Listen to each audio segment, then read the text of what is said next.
Assalamualaikum warahmatullahi wabarakatuh. Selamat pagi anak-anak. Untuk hari ini, hari Rabu, Pak Guru akan menyimpulkan atau meringkas materi di tema 3 subtema 1. Yang pertama, Pak Guru mulai dari mata pelajaran Bahasa Indonesia, di mana pada pelajaran Bahasa Indonesia kita belajar tentang iklan. Iklan sendiri artinya adalah pemberitahuan kepada masyarakat umum mengenai barang atau jasanya. Iklan, gimana menurut sifatnya iklan dibedakan menjadi 3. Yang pertama, iklan layanan masyarakat, di mana untuk iklan layanan masyarakat adalah sebuah iklan yang mengajak atau menghimbau masyarakat untuk melakukan hal yang positif. Contohnya untuk saat ini adalah iklan mengenai cara mencuci tangan. Nah, terus yang kedua, iklan bagaimana cara memakai masker. Nah, itu adalah yang mengajak kita untuk bagaimana cara mencuci tangan agar virus COVID-19 bisa hilang, seperti itu. Terus yang kedua adalah iklan niaga. Iklan niaga ini adalah iklan yang menjual suatu barang. Ya, contohnya iklan yang kalian lihat di televisi. Contoh menjual makanan, menjual handphone, itu adalah iklan niaga, menjual sebuah barang. Yang ketiga adalah iklan keluarga. Untuk iklan keluarga ini sangat jarang sekali. Biasanya iklan keluarga adalah contoh iklan tentang pemberitahuan tentang ulang tahun atau syukuran atau bahkan yang meninggal dunia. Nah, iklan ini, kita agar bisa memahami isi dari iklan, kita harus menemukan sebuah yang namanya kata kunci, ya. Agar kita tahu isi iklan dari layanan masyarakat, keluarga, kita harus menemukan kata kunci. Nah, kata kunci itu sendiri artinya adalah kata yang dianggap penting. Nah, kata kunci dalam sebuah iklan biasanya satu, ditulis dengan huruf yang lebih besar dan yang lain. Terus yang kedua adalah biasanya menggunakan warna yang mudah dilihat, ya, seperti itu. Dan yang ketiga adalah kata-kata itu mudah diingat, seperti itu. Yang pertama tadi adalah hurufnya besar, terus warnanya mudah dilihat atau mencolok. Yang ketiga, kata-kata itu merupakan kata yang mudah diingat. Contohnya nanti akan Guru tampilkan seperti ini, ya. Terus untuk iklan itu sendiri, ya, ada yang disajikan di media cetak atau media elektronik. Untuk media cetak sendiri, contohnya adalah di majalah, pamflet. Untuk di media elektronik ada di radio, TV atau internet. Nah, biasanya iklan itu dipublikasikan atau disebarluaskan yang pertama di media cetak.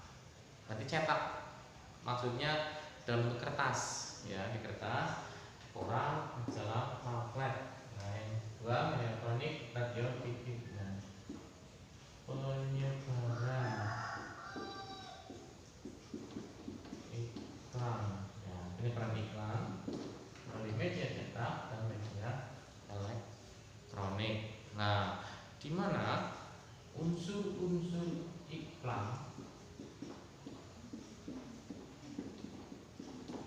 adalah yang pertama adanya gambar, yang kedua tulisan. Ini adalah gambar, itu adalah unsur-unsur dari iklan, ya.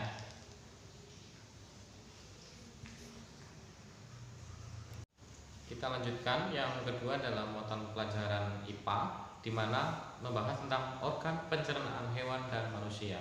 Yang pertama adalah organ pencernaan hewan.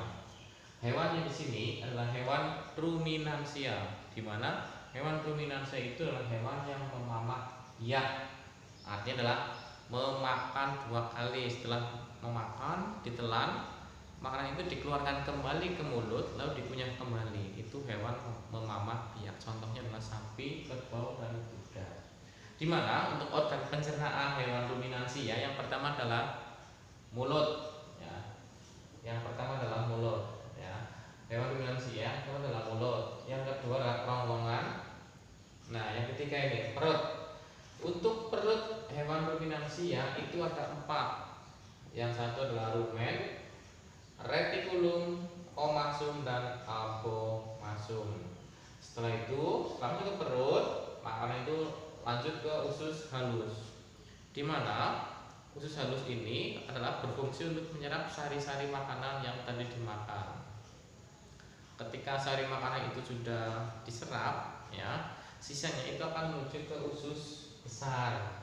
Kemudian dikeluarkan lewat anus. Nah, ini adalah organ pencernaan pada hewan ruminansia yang tadi contohnya adalah sapi dan kerbau.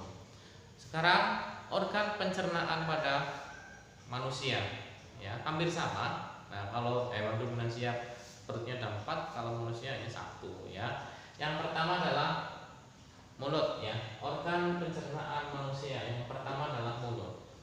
Di dalam mulut itu ada yang namanya lidah, gigi, dan air liur. Fungsi lidah sendiri adalah untuk membolak-balikan makanan, membantu untuk menelan. Dan fungsi gigi ada yang untuk memotong, untuk mencapik daging, dan untuk menghaluskan makanan. Dan yang untuk air liur adalah membantu untuk proses pencernaan ketika di dalam mulut biar tidak terlalu kering, ya. Terus yang kedua adalah kerongkongan. Ini kerongkongan, jalan masuk dari mulut menuju ke lambung. Yang ketiga, lambung. Di dalam lambung itu terjadi makanan itu diremas kembali setelah dikunyah dalam mulut, di lambung itu diremas kembali, ya. Setelah makanan itu diremas sudah halus, makanan itu akan menuju ke usus halus. Pertama, di usus halus inilah sari-sari makanan itu diserap. Nah, ketika sudah diserap akan menuju usus besar. Di usus besar ini terjadi pembusukan, ya. Sisa makanan itu menjadi busuk. Ketika sudah itu dikeluarkan lewat anus. Itu adalah organ pencernaan hewan ruminansia dan manusia. Mata pelajaran ketiga adalah SPDP, di mana untuk SPDP sendiri membahas materi tentang memahami tangga nada. Ini sudah di tema 2. Itu tangga nada mayor, ciri-cirinya bersifat riang gembira, senang, bersemangat, dan lagu itu diawali dan diakhiri oleh nada do, ya. Contohnya lagu Mars, terus majulah bentar, 17 Agustus, harus semangat, ya. Terus yang kedua, tangga nada minor adalah tangga nada yang bersifat sedih, tidak bersemangat, diawali dan diakhiri lah. Contoh lagu syukur, himne, nah itu sedih karena kita contohnya mengenang para pahlawan yang sudah meninggal. Terus untuk mengiringi lagu yang baik dari tangga nada mayor atau minor bisa menggunakan alat musik yang namanya alat musik ritmis, ya, untuk mengiringinya. Nah, alat musik ritmis sendiri itu artinya adalah alat musik yang tidak memiliki nada, ya. Contohnya adalah gendang, marakas, dan drum, yaitu alat musik yang tidak memiliki tangga nada do, re, mi, fa, sol, si, do, tidak punya, ya. Itu materi tentang SPDP. Kita lanjut untuk mata pelajaran yang keempat adalah IPS, di mana IPS sendiri membahas tentang interaksi manusia dengan lingkungan. Yang pertama adalah interaksi sosial. Apa itu interaksi sosial? Interaksi sosial adalah hubungan sosial yang menyangkut individu dengan individu, individu dengan kelompok, kelompok dengan kelompok.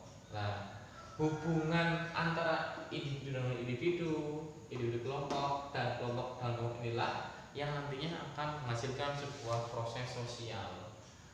Proses sosial adalah proses interaksi yang dapat mempengaruhi seseorang, itu proses sosial, ya.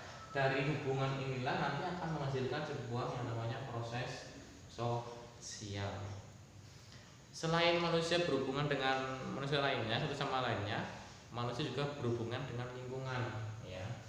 Itu interaksi manusia dengan lingkungan hidup, di mana adalah hubungan manusia dengan alam.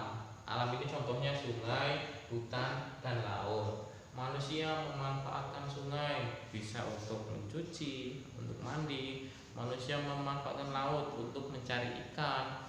Manusia memanfaatkan hutan untuk mencari kayu, damar, dan yang lainnya. Nah, bagaimana cara kita berinteraksi dengan lingkungan hidup adalah dengan cara menjaga agar tidak rusak. Nah, kita tidak boleh menebang hutan sembarangan, kita tidak boleh membakar sampah, kita tidak boleh membuang sampah. Terus kita harus menanam pohon. Agar apa? Agar kelestarian lingkungan tetap terjaga. Jika lingkungan hidup ini terjaga, maka manusia dapat berinteraksi, manusia dapat memanfaatkan alam tersebut. Kalau sungainya kotor, kalau hutannya gundul, apakah manusia bisa memanfaatkan alam? Tentu tidak. Oleh karena itu, agar manusia bisa tetap berinteraksi dengan alam, kita harus menjaga agar tidak rusak.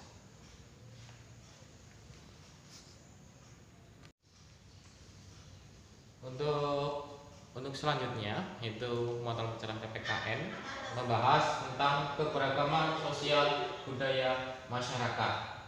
Indonesia sendiri adalah negara yang kaya akan budaya, adat istiadat, sumber alam, dan agama. Keempat inilah, keragaman ini yang menjadi ciri khas bangsa Indonesia yang tidak dimiliki oleh bangsa yang lain.